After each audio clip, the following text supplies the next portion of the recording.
네, 안녕하세요. 반갑습니다. 저는 AWS에서 시니어 어플리케이션 아키텍트로 근무하고 있는 이승민이라고 합니다. 저는 프로페셔널 서비스 팀에서 일하고 있는데요. 이제 국내 다양한 엔터프라이즈들과 재밌는 프로젝트를 많이 하고 있습니다. 오늘 저는 챗봇이라는 주제로 스타벅스 코리아와 함께했던 재미있는 프로젝트를 여러분들께 소개해 드리려고 하는데요.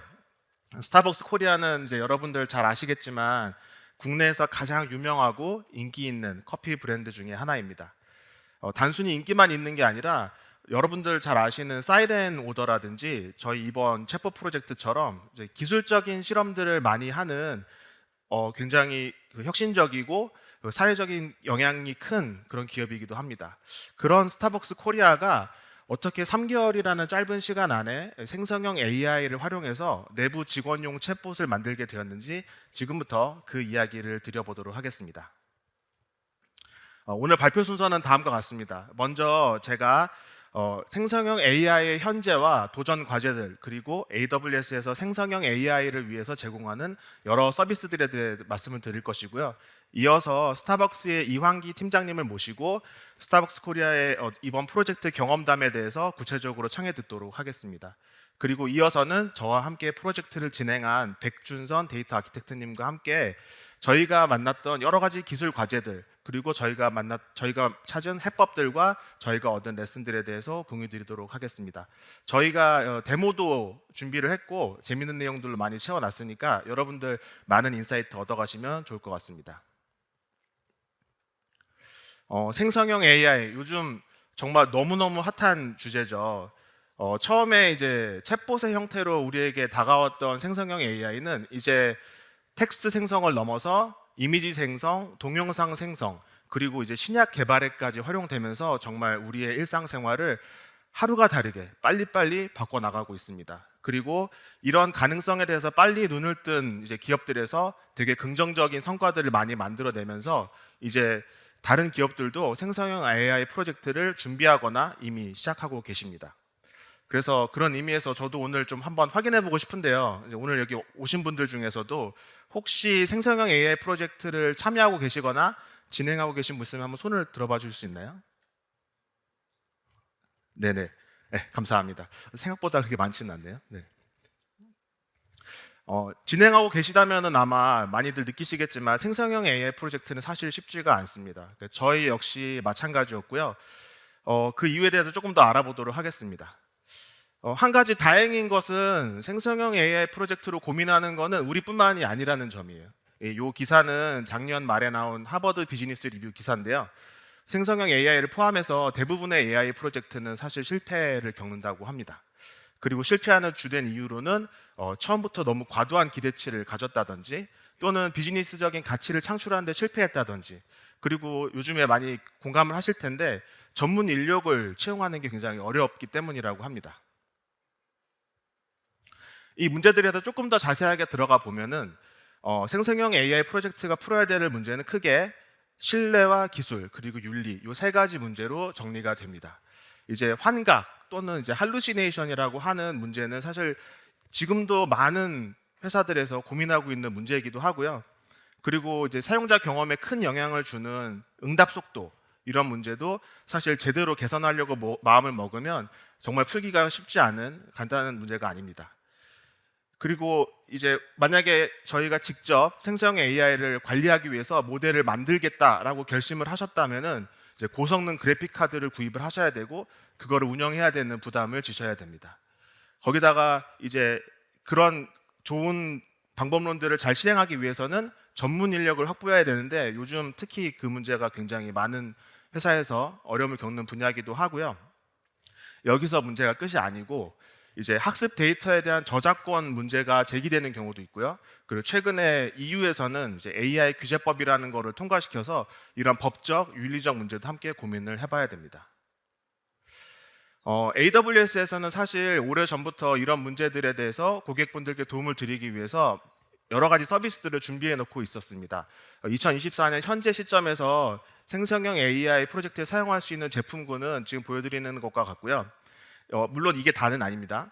그리고 저희가 만약에 이제 생성형 AI 프로젝트를 빨리 한번 킥오프 해보고 싶다라고 하면은 이제 아마존 Q를 활용해서 빠르게 챗봇을 만들어 보실 수도 있고요. 그리고 아마존 캔드라라는 서비스를 이용하시면은 요즘에 이제 검색, 증강, 생성, 줄여서 RAG 또는 레그라고 말하는 이런 기법들을 많이 사용하시는데요. 아마존 캔드라를 사용하시면 그런 레그 레이어를 굉장히 손쉽게 구축하실 수가 있습니다. 여기서 조금 더 나아가서 이제 아마존 오픈 서치를 활용하시면 이제 각 고객사마다 필요한 비즈니스 요구에 맞게 그 검색 증강 레이어를 커스터마이즈 하실 수도 있습니다. 그리고 아마존 베드락에 대한 얘기도 빼놓을 수가 없죠. 이제 아마존 베드락은 저희 클로드, 라마, 그리고 미스트랄, 코히어, 타이탄, 주라식 같은 주요 AI 회사들의 파운데이션 모델들을 단일 API로 손쉽게 사용할 수 있는 완전 관리형 서비스입니다. 저희 이번 스타벅스 프로젝트에서도 정말 크게 도움을 받은 서비스고요.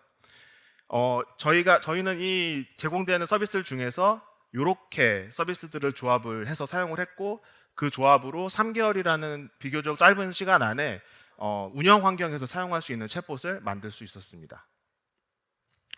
저희가 이제 챗봇을 만들다 보니까 물론 저희가 찾은 답을 정답이라고 말씀드리기는 어렵지만 저희가 챗봇을 구성하는 4가지의 요소를 확인할 수가 있었습니다. 이제 첫 번째 요소는 이제 인덱스 파이프라인이고요. 인덱스 파이프라인은 쉽게 말해서 이제 고객 환경에서 이미 구축해서 잘 사용하고 계시는 사내 지식 기반, 그러니까 놀리지 베이스라고 하죠. 정말 많은 문서들을 갖고 계실 텐데 그런 문서들을 검색이 잘 되게끔 이제 선 가공해주는 작업을 해주는 파이프라인을 말합니다.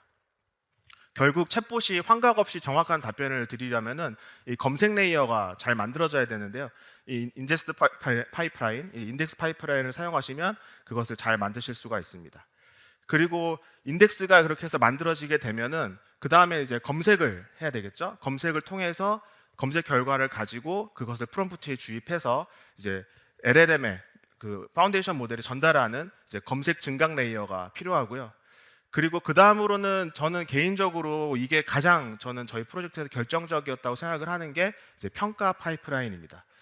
우리가 어떤 챗봇이 주는 답변이 좋다 나쁘다를 사람이 판단한다고 하면은 이것은 이제 시간적으로나 비용적으로나 굉장히 큰 부담이 될 수밖에 없습니다.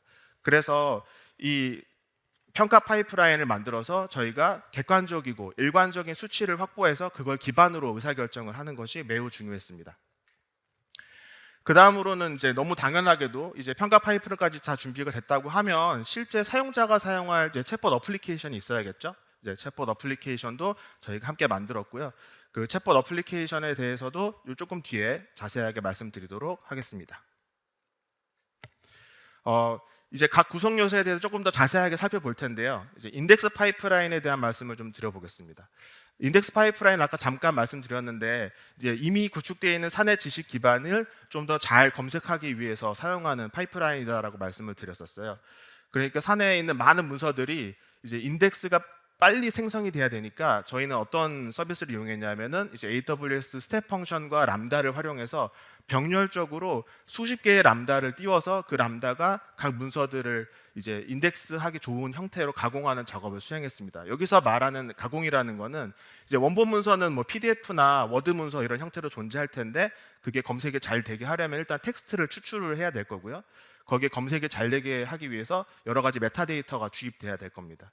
그리고 이제 생성형 AI에 요즘 많이 사용되는 이제 벡터 검색을 위해서 이제 저희가 문서를 그 특정 길이로 자른 다음에 그 자른 덩어리들을 임베딩 모델에 던져서 임베딩 벡터를 생성해 주게 되는데요.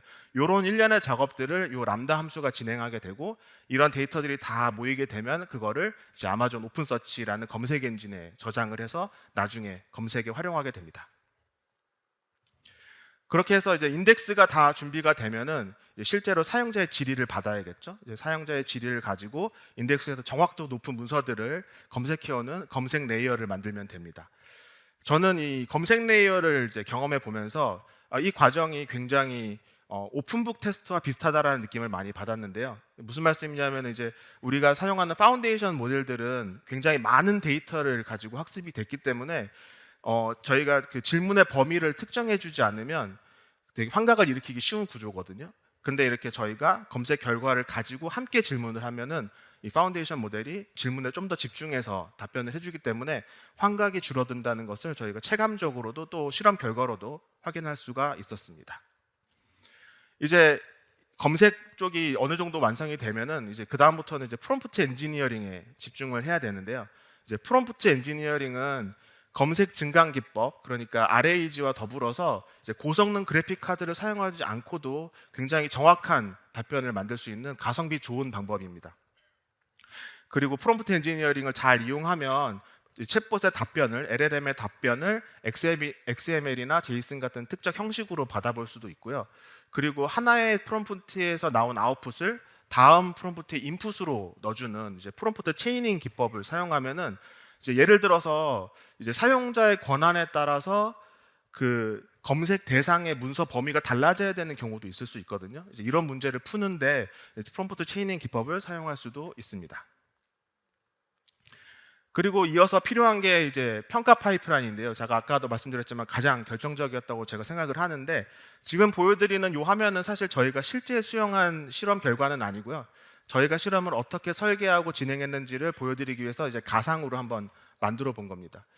여기 보시면 이제 맨 위에 베이스라인이라고 되어 있는데요. 이제 아마존 캔드라를 가지고 먼저 베이스라인 수치를 뽑아 보고요. 그리고 저희가 실험해보고 싶은 여러 가지 변수들을 가지고 많은 조합을 만들어서, 여기 보시면 뭐 글자가 잘 보이실지 모르겠지만 1000의 E5, 뭐 1000의 타이탄 이렇게 되어 있는데, 이게 의미하는 건 뭐냐면은 이제 저희가 아까 문서를 가공할 때 문서를 특정 길이로 잘라준다 그랬거든요. 잘린 그 문서, 그러니까 텍스트 덩어리의 크기를 말합니다. 그러니까 1000은 1000토큰짜리 문서 뭉치고 500은 500토큰짜리 그 텍스트 덩어리다라고 이해하시면 되고요. 이제 오른쪽에 E5와 타이탄은 뭘 얘기하는 거냐면은 이 청크들을 인베딩 모델에 던져서 구할 때 쓰는 인베딩 모델의 종류를 얘기합니다. 그러니까 저희 이 표는 이제 두 가지 변수에 대해서 실험을 설계하고 진행했다라는 걸 판단할 수가 있는 거고요. 물론 저희는 실제 이것보다 훨씬 더 많은 변수들을 가지고 실험을 진행했습니다.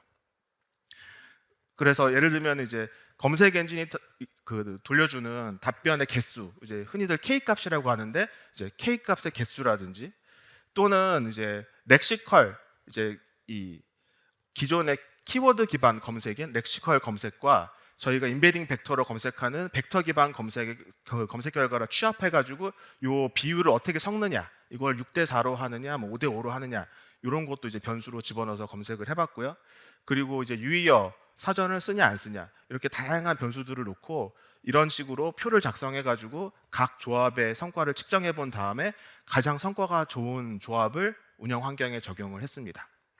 이 방법론은 이제 RAG 어세스먼트, 줄여서 라가스라고 불리는 방법론을 참고하였습니다.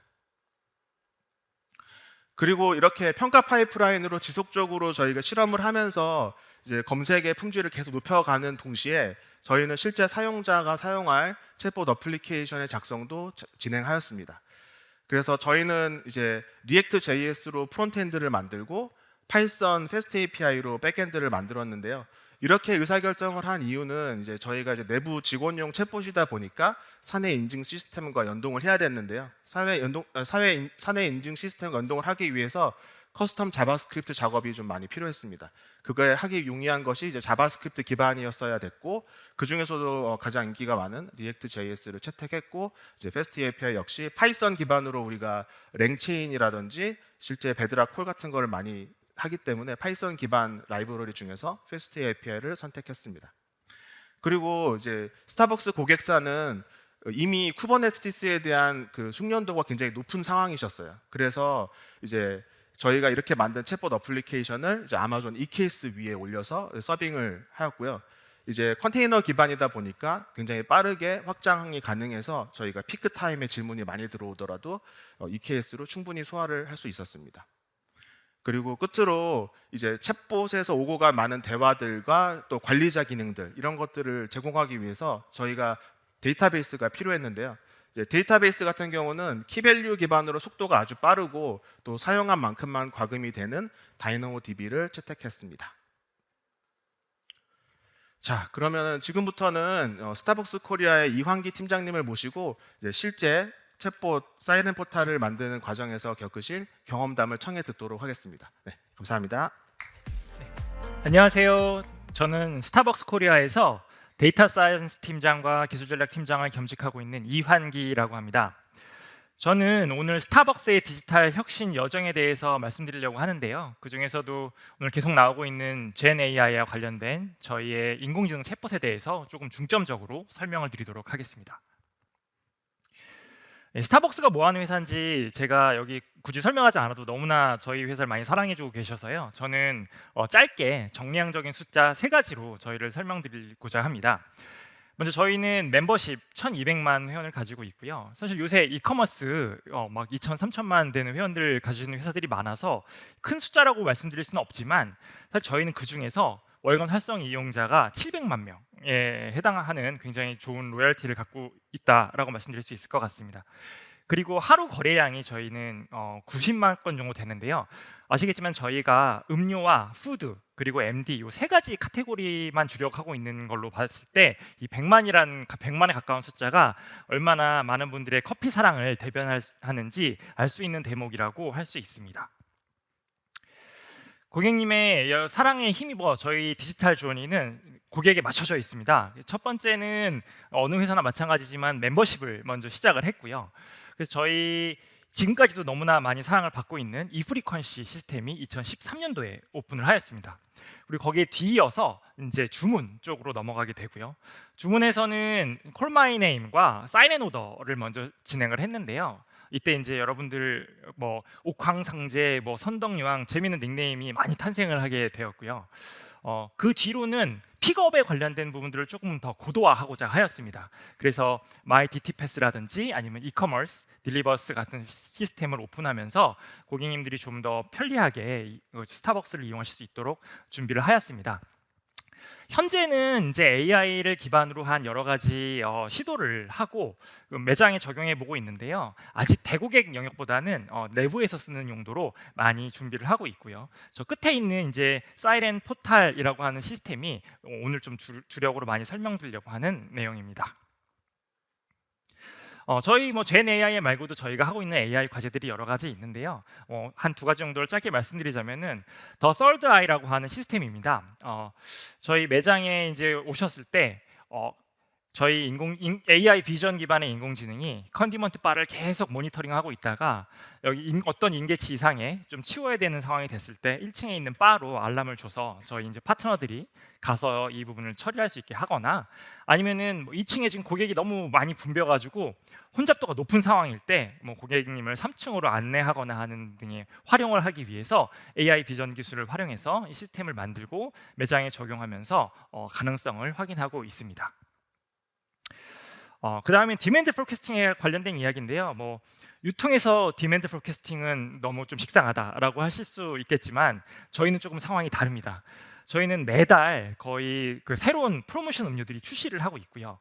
그 출시한 음료들이 보통 1달에서 2달간 판매를 하는데 3일 만에 그 1달, 2달간의 판매될 전 판매량을 모두 예측을 하고 있습니다. 그래서 그 예측 결과를 기반으로 음료의 전략을 수립한다거나 아니면 마케팅 태틱을 변경하고 또는 원부자재의 수급을 좀 조절하는 등의 활용을 해서 실제 비즈니스에 도움이 되고자 진행을 하고 있습니다. 이제 본론으로 넘어와서 스타벅스의 생성형 AI 그리고 이것을 활용한 저희의 인공지능 챗봇 더 사이렌 포탈에 대해서 좀 더 자세하게 설명을 드리도록 하겠습니다. 먼저 여기에는 이제 파트너들의 다양한 질문들이 있었습니다. 저희는 특히나 다양합니다. 왜냐하면은 매장이라는 환경이 있고요. 그리고 또 지원센터라고 부르는 본사의 환경이 있고요. 본사에는 딴 데에는 흔치 않은 식음 쪽 조직이라든지 아니면 점포 개발에 대한 조직이라든지 인테리어 이런 조직이 따로 있고 매장에서는 바리스타도 있지만 매니저, 점장 그리고 디스트릭트 매니저라고 해서 이 지역을 관리하는 매니저 다양한 직무들이 있기 때문에 굉장히 많은 다양한 질문들이 내부에서 쏟아지고 있는 상황이었습니다. 다양성뿐만 아니라 양도 많았습니다. 일단은 저희 매장이 거의 전국에 한 2,000개 정도 되는데요. 2,000개에 근무하는 저희 직원분들이 한 25,000명 정도 되고요. 그리고 각 다양한 조직이 있다 보니까 다양한 규정과 지침 문서들이 수반되어 있고 그리고 한국뿐만 아니라 저희는 아시아 퍼시픽이라든지 스타벅스 인터내셔널과 커뮤니케이션을 계속 해야 되기 때문에 글로벌리 쓰고 있는 용어들이 또 따로 있어요. 그래서 그거에 관련된 용어집도 있는 상황이기 때문에 되게 많은 질문들이 있었고요. 그리고 공통 부서, 예를 들면 뭐 인사나 총무 같은 부서에서는 굉장히 반복적으로 여기에 대해 응대해주는 그런 상황을 겪고 있었습니다. 그래서 가장 먼저 하고자 했던 것은 정보를 모으는 작업이었어요. 그래서 스타벅스 날리지 라이브러리라고 하는 데이터를 모으는 작업들을 우선적으로 진행을 했고요. 이 모은 데이터를 기반으로 해서 답변을 하는 시스템으로는 최초에는 이제 시나리오 기반의 챗봇을 도입하고자 하였습니다. 그 답변을 해준다기보다는 저희의 파트너들이 어떤 질문을 했을 때 거기에 대한 답변이 어떤 문서에 있는지를 찾아서 그 문서를 돌려주는 그런 구조였는데 처음에 나쁘지 않았어요. 근데 아까 말씀드린 것처럼 저희가 너무나 다양하고 너무나 많은 문서를 갖고 있기 때문에 문서의 숫자가 커지면서 시나리오가 점점 복잡해지고 거기에 대한 이제 확장성이 떨어지는 그런 문제가 있었습니다. 그리고 이제 메뉴의 구성이라든지 이런 부분도 수기로 해줘야 되는데 그런 부분에 대한 어려움도 있었고요. 그래서 이제 GenAI를 기반으로 한 챗봇 UX를 씌워서 우리의 질문들에 대한 답변을 시도해보자라고 했던 게 이 일의 시작이었고요. 이미 많이 얘기 나왔지만 RAG, 레그라고 부르는 이 엔진을 통해서 저희 스타벅스에 대화를 할 수 있도록 준비를 하였습니다. RAG 계속 나오고 있는데 이거 대부분 아시겠지만 모르는 분도 있을 것 같아서 짧게 말씀드리겠습니다. 일단 쉽게 말씀드리면은 스타벅스가 갖고 있는 도메인의 난리지를 기반으로 해서 대화할 수 있는 GenAI다 이렇게 보시면 될 것 같아요. 크게 두 가지 스텝으로 구성되어 있는데 첫 번째 스텝은 스타벅스의 많은 문서 아니면 데이터를 기반으로 이 질문에 대한 답변을 뽑는 리트리버가 하나 있고요. 그리고 그 리트리빙된 어떤 정보들로부터 답변을 생성하는 제너레이팅하는 제너레이터, 이런 두 가지 스텝으로 구성되어 있습니다. 아시겠지만 이 GenAI가 본질적으로 뭘 지어내기 좋아하는 애기 때문에 홀루시네이션에 대한 이슈가 있습니다. 그래서 그거에 대한 적절한 통제가 관건이라고 말씀드릴 수 있을 것 같습니다. 리트리버에서 정보를 추출한 다음에 이제 GenAI로 넘겨서 제너레이팅을 하는데 하나의 제너레이터가 그 답변을 구성하지는 않습니다. 4개의 GenAI를 체인으로 연결해서 구성되어 있는 구조이고요. 그 이유는 데이터를 문서에서 추출을 할지 아니면은 데이터베이스에서 추출할지에 따라서 데이터를 생성하는 구조가 다르기 때문에 별도의 2개의 GenAI를 가지고 있고요. 그리고 질문이 들어왔을 때 이 질문을 문서를 찾는 GenAI한테 던져야 될지 아니면 데이터베이스를 찾는 GenAI에 던져야 될지 이 부분에 대한 판단도 또 다른 GenAI를 둬서 구성을 하였습니다. 그리고 이렇게 질의응답이 일어나는 과정을 서머라이제이션하는 또 다른 GenAI가 있어서 총 4개의 심장을 갖고 있는 체인으로 연결된 GenAI가 사이렌 포탈의 어떤 그 제너레이터라고 말씀드릴 수 있습니다. 백엔드에서의 유연성이 되게 갖춰지면서 오히려 프론트엔드는 되게 간단하게 구성을 하였습니다. 일단 매장에서 파트너들이 활용을 해야 되기 때문에 반응형 웹으로 구성을 하였고요. 저희가 아는 채팅창, 질문이 있으면 답변이 있고 그리고 그 답변을 요약해서 지금 저 뉴챗이라고 있는 부분들에 이제 제목을 붙여주는 작업. 질문을 표로 정리해서 알려달라고 했더니 지금 이제 표로 열심히 정리하고 있는 그런 구조를 보실 수가 있고요. 그리고 이 질문을 만들기 위해서 썼던 이 더 사이렌 포탈이 썼던 관련 문서들은 밑에 따로 링크를 걸어서 만약에 질의자가 더 상세한 정보를 알고 싶다고 했을 때 직접 그 문서를 컨택할 수 있게 만들어 놨습니다. 그리고 이제 뭔가 크게 잘못됐을 때 이 부분에 대한 피드백을 받을 수 있는 부분이 맨 밑에 구성되어 있습니다. 저희가 이 더 사이렌 포탈이라고 하는 인공지능 챗봇을 만들면서 조금 특별한 거를 2가지를 넣었어요. 그래, 그 중에 한 가지가 이제 평가에 대한 방법입니다. 앞에서 먼저 이제 션님께서도 잠깐 말씀을 해주셨지만 자연어에 대한 평가이기 때문에 굉장히 어렵습니다. 저희가 알고 있는 라벨을 베이스로 한 그 레퍼런스 베이스 레벨레이션이 불가능하기 때문에 평가에 대한 어떤 지침이 필요했고요. 그렇다고 이제 사람이 질문과 답변을 하나씩 보면서 평가하기도 너무나 어려운 일이기 때문에 저희는 이 질문과 답변에 대해서 평가할 수 있는 또 다른 GenAI를 만들어서 평가를 진행해보자. 그래서 제너레이티브한 이밸루에이션을 이번에 만들어서 진행을 하였습니다. 크게 이 안에는 3가지로 구성이 되어 있는데요. 첫 번째가 이제 프롬프트입니다. 무엇을 하는지에 대해서 설명하고 미션을 부여하는 과정이고요. 왓에 해당하는 내용입니다. 두 번째가 이제 체인 오브 서트라고 해가지고 저희가 이 평가하는 GenAI가 평가 지침을 단계적으로 스스로 생성할 수 있게 만드는 가이드라인, 하우에 해당하는 내용이라고 보시면 될 것 같아요. 그리고 이제 마지막이 폼 필링이라고 해서 점수를 매기는 작업인데, 이 프롬프트와 COT 그리고 질문과 사이렌 포털에 생성한 답변, 이 네 가지를 모두 넘겨서 평가를 하는 그런 과정이 되겠습니다. 이 과정을 통해서 저희가 초반에 그 프로젝트 진행 속도를 되게 빠르게 할 수 있었어요. 그리고 실제로 여기서 나온 어떤 그 평가 점수를 갖고선 초반에 저희 더 사이렌 포탈을 파인 튜닝 하는데 되게 크게 많은 도움이 되었다라고 말씀드릴 수 있습니다. 두 번째 특별한 점은 답변에 대한 컨트롤입니다. 여기 계신 분들 다 이런 걱정하실 거예요. 이 제너레이티브 AI라고 하는 아이가 어디로 튈지 모르겠어, 이런 고민들 다들 한 번씩 하시는데 저희도 같은 고민이 있었습니다. 심지어 아까 여러 조직에서 그 문서와 규정을 관리하고 있다 보니까 여기서는 된다고 했는데 저기서는 안 되는 그런 경우도 많이 있어서 앵커가 되는 데이터를 만들어서 심었어요. 그래서 여러 가지 답변이 있을 때는 어떤 웨이트를 안에서 컨트롤할 수 있게 만들었고요. 이 부분이 저희가 이제 답변에 대한 퀄리티를 높이고 일관성을 갖게 하는데 중요한 역할을 했다라고 말씀드릴 수 있을 것 같습니다. 그래서 잘 쓰고 있어, 이제 이런 질문 많이 하시는데, 초반에 저희가 이제 한 달에 한 2만 건의 질문을 컨트롤할 수 있도록 이제 구성을 하였는데, 사실 첫 주는 이제 오픈빨이라고 하죠. 그래서 한 3만 건의 질문이 들어왔고요. 지금은 한 달에 매주 한 1만 건 이상 질문이 들어와서 한 달에 한 4만 건 좀 넘는 정도의 질문을 이 사이렌 포탈을 통해서 답변을 하고 있습니다. 그 다음에 이제 궁금하신 게, 질문들은 좀 라이트한 질문들이 들어오는가, 이 질문이 있으실 텐데, 초반에는 좀 그랬어요. 왜 이렇게 점심 뭐 먹을지를 여기에서 의사결정 받는 분들이 좀 계셨는데, 현재는 이제 한 95% 정도 이상이 이 매장 운영 관련 아니면 서비스 기준 매뉴얼, 메뉴 레시피 같은 올바른 질문들을 하고 있다라고 말씀드릴 수 있고, 그 중에 또 한 95%는 정확한 답변을 하고 있다라고 말씀드릴 수 있습니다. 좀처럼 좋은 말 듣기 힘든다는 그 블라인드에서도 되게 좋은 평가들을 많이 받으면서 내부에서도 이제 많이 이 이야기를 조명을 하였습니다. 리스폰스 타임 이슈가 있죠. 생성을 하다 보니까 저희가 파운데이션 모델을 쓰는 경우에는 굉장히 빨리 답변을 할 수 있는데, 레그라는 구성은 일단 앞에 있는 여러 가지 프로세스가 있기 때문에 그렇게 빨리 나올 수가 없습니다. 저희도 뭐 초반에 거의 50초 가까운 그 리스폰스 속도가 있었었는데, 그 뒤에 초반에 반응 속도를 줄이기 위한 리전에 대한 변경, 스트리밍에 대한 답변, 스트림 기반으로 답변할 수 있게 만들고, 프롬프트 엔지니어링이라든지 토큰 최적화 같은 과정을 통해서 10초 이내에 답변을 시작하는 구조를 만들어서 진행을 하였습니다. 이 부분이 제가 말씀드리고 싶은 가장 핵심인데요.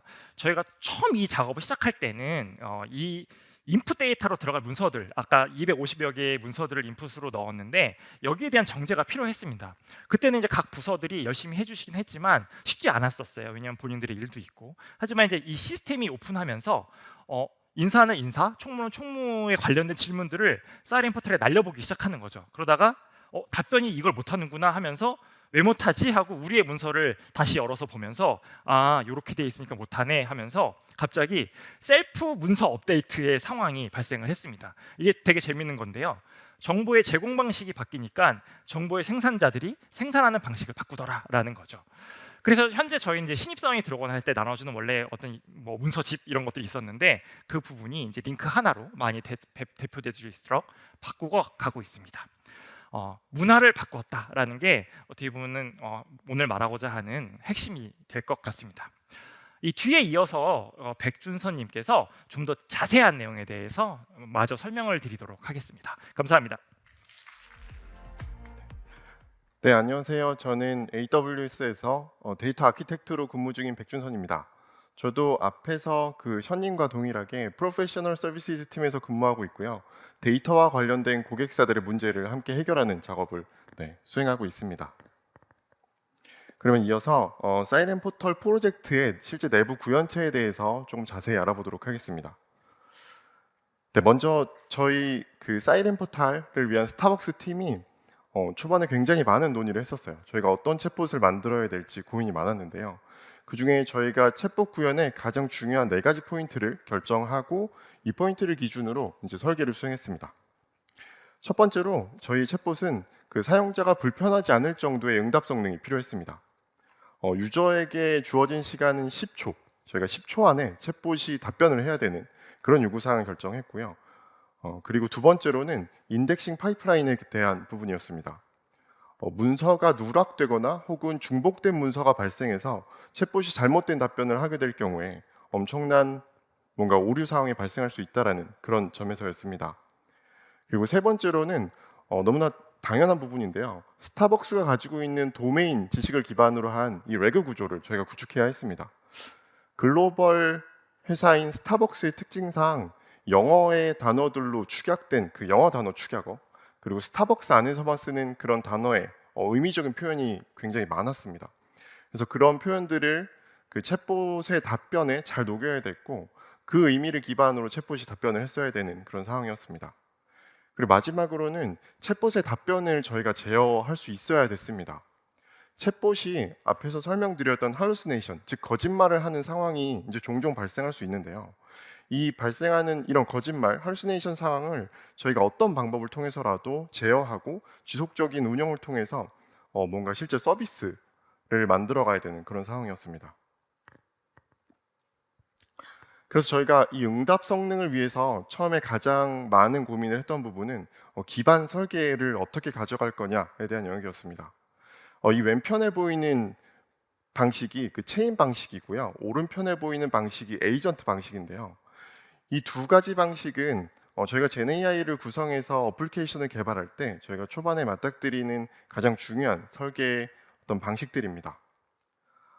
이 왼편에 있는 체인 방식을 먼저 간단히 설명을 드리면, 이 체인 방식은 마치 저희가 알고리즘 순서도를 떠올리시면 될 것 같은데요. 주어진 조건에 따라서 그리고 정해진 순서의 체인들이 순차적으로 수행되는 그런 구조를 의미합니다. 정형화된 순서로 저희가 뭔가 어플리케이션을 제어할 수 있고요. 그래서 유저의 채팅들이 체인 방식을 기반으로 하게 되면 정해진 순서를 매번 따라서 결과를 낼 수 있는 그런 구조를 가질 수 있었습니다. 그리고 오른편에 있는 에이전트 방식은 현재 많이들 떠올리는 뭐 뉴스나 신문에서 AGI라는 표현 많이 하는데요. 일반화된 AI, 즉 확장 가능한 AI를 다루기 위한 어떤 방식입니다. 주어진 태스크를 끝날 때까지 알아서 작업을 계속 수행하고 본인이 에이전트가 작업을 종료하는 그런 특징을 가졌습니다. 이 thought, action, observation 이 세 가지 단계를 통해서 에이전트는 구동이 되고요. 둘 다 다른 기반의 어떤 특징이 있었지만 저희는 이 중에서 가장 중요한 요구사항이었던 유저에게 10초 안에 답변을 주기 위해서 체인 방식을 기반으로 프로젝트를 수행하였습니다. 이 앞에 보이는 그림은 저희가 실제로 구현했던 그 체이닝을 조금 심플리파이와 조금 단순화한 도식입니다. 먼저 사용자가 저희 시스템에게 질문을 했을 때, 다시 말해서 질의가 저희 시스템에 던져졌을 때, 그때 그 질의는 먼저 조건분기 체인을 타게 됩니다. 그래서 이 조건분기 체인이 방금 전달한 질의가 질의 목적 1번이야 혹은 2번이야를 판단하게 되고요. 예로 들자면 질의 목적 1번이라고 판단했을 경우에는 윗부분에 있는 체인들이 순차적으로 수행이 되고, 질의 목적 2번이라고 판단했을 때는 이 아랫부분에 있는 체인들이 순차적으로 수행이 되는 구조입니다. 예를 들어서 질의 목적 2번을 좀 더 살펴보자면, 질의 목적 2번은 인자값 파싱 체인, 그리고 검색 체인, LLM 체인, 결과 생성 체인들이 순차적으로 수행되는 구조를 기반하고 있습니다. 이 체인의 특성상 체인의 내부 구현체를 저희가 직접 구현을 해가면서 채울 수 있었는데요. 예를 들어서 인자값 체인의 경우에는 아마존 베드락의 클로드 서비스를 호출하도록 하고, 검색 체인은 아마존 베드락의 타이탄 그리고 오픈서치, LLM 체인은 다시 한번 아마존 베드락의 클로드를 호출하는 등 저희가 내부 구현체를 직접 다루는 구조가 가능했습니다. 심지어 이 인자값 파싱 체인과 LLM 체인 이 두 가지 체인에서는 아마존 베드락의 클로드를 호출하는데요. 이 각각 체인 안에서 이 체인의 목적에 따라서 클로드 모델을 경량화된 모델을 활용할지 혹은 큰 모델을 활용할지도 저희가 결정을 할 수 있었습니다. 그래서 저희는 이 전체적인 체인 구조를 통해서 주어진 시간 10초를 조금 달성해내는 데 목표를 두었고요. 저희가 원하는 LLM 그리고 원하는 내부 구현체를 채워가면서 챗봇을 구현할 수 있었던 아주 좋은 기반이었던 것 같습니다. 이 체인 구조는 아마존의 베드락 서비스와 함께 할 때 그 가치가 극대화됐습니다. API의 호출만으로 LLM 모델과 인베딩 모델을 손쉽게 호출할 수 있었고요. 심지어 문제 해결을 위해서 모델의 사이즈와 종류 또한 바꿔가면서 저희가 프로젝트를 수행해 볼 수 있었습니다.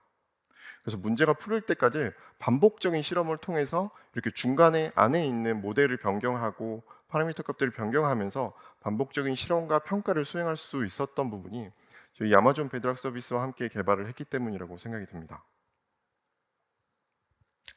그럼 두 번째 필요했던 부분인 인덱스 파이프라인에 대해서 조금 자세히 설명드리겠습니다. EKS를 통해서 저희가 어드민, 즉 운영 페이지를 배포를 했는데요. 이 유저는 EKS에 배포된 어드민 페이지를 통해서 인덱스 파이프라인을 수행할 수 있는 구조를 구축을 했습니다. 그래서 유저가 이 인덱스 파이프라인을 수행하게 되면 이 상단에 있는 스텝 펑션이 수행이 되고요. 스텝 펑션이 동시다발적으로 수많은 람다를 구동하는 구조를 기반하고 있습니다.